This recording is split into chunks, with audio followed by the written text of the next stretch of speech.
Dok, ini tolong periksa anak saya. Kulitnya jadi kayak agak kuning, mana ada mual muntah dan sakit perut. Takutnya kena hepatitis misterius yang baru itu, dok. Oh, ini anaknya, Pak. Apa saya lihat ya? Kok nggak mirip ya, Pak? Iya, dok. Ini anak tiri saya. Baik, Pak. Coba saya cek fisiknya dulu, sama nanti ada beberapa pemeriksaan laboratorium ya. A few moments later. Gimana, dok, hasil pemeriksaannya?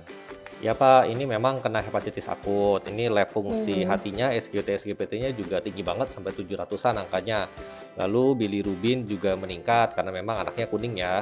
Kemudian saya periksa untuk hepatitis B, HbSAg sih negatif. Lalu untuk hepatitis C ya, anti HCV-nya ini juga negatif, Pak. Tapi apa, dok? Bener kena hepatitis misterius itu, dok? Tapi saya periksa untuk antibodi hepatitis A, yaitu IgM anti HAV, ini positif Pak anaknya. Jadi ini anak Bapak kena infeksi hepatitis A, bukan yang hepatitis misterius yang baru itu. Walah, kaget saya, dok. Tapi kok gejalanya mirip banget ya sama hepatitis misterius yang di berita-berita itu?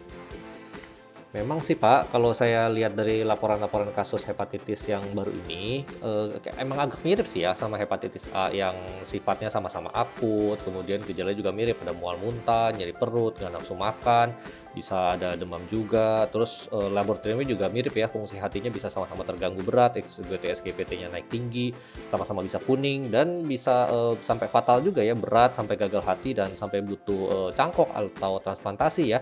Ini memang ada versi hepatitis A juga yang bentuknya berat atau kita sebut hepatitis A yang fulminan, Pak. Cuman bedanya nih untuk bedainnya kalau hepatitis A ini kayak anak Bapak nih, diperiksa antibodinya IgM anti HIV-nya pasti positif. Lalu sebenarnya untuk hepatitis A udah ada vaksinnya loh, Pak. Oh gitu, dok.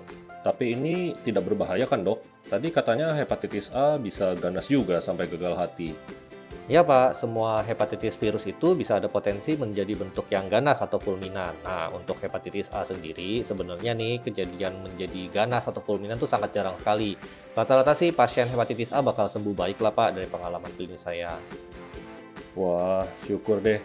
Mudah-mudahan anakku juga bisa sembuh baik ya, dok. Untuk obatnya gimana, dok? Apa mesti dirawat? Untuk hepatitis A, belum ada pengobatan antivirus spesifik, Pak. Pengobatannya ini sifatnya suportif aja biasanya sesuai dengan gejala. Jadi misalnya kalau demam ya dikasih obat demam, kalau mual dikasih obat mual.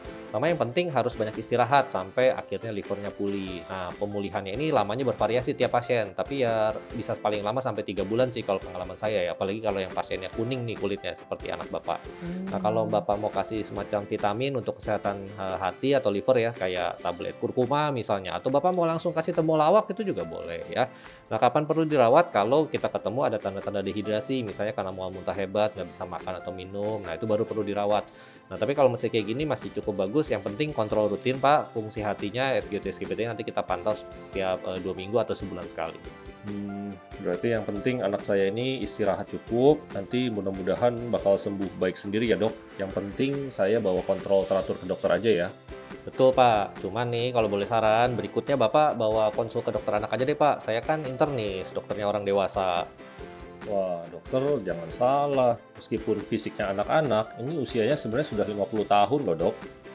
Buset, beneran Pak? Waduh, saya kira tadi periksa pasien masih unyu-unyu, nggak taunya udah sepuh.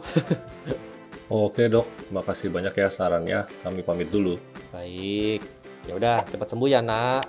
Pak, aduh, jadi bingung kan. Ya udah intinya cepat sembuh ya.